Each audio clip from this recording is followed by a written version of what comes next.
থেকে হিংস্র জন্তুদের মধ্যে থেকে একটা জন্তুর জবানকে আল্লাহ খুলে দিলেন।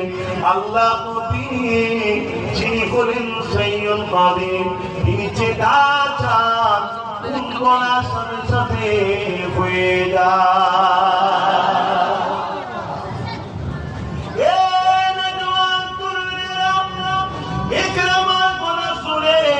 ওই জঙ্গলের হিংস্র পশুর মধ্যে থেকে এক পশুর জবান খুলে গেল।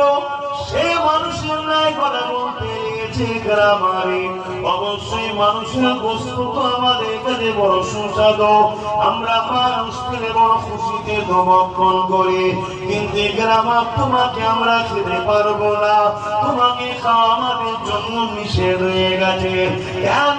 কারণ ওই সময় সেই পশু বলতে লেগেছে, এই গ্রামারে তোমার শরীর থেকে মুহাম্মদ রাসূলুল্লাহর খুশবু বাহির হচ্ছে। আরো জোরে বলুন সুবহানাল্লাহ।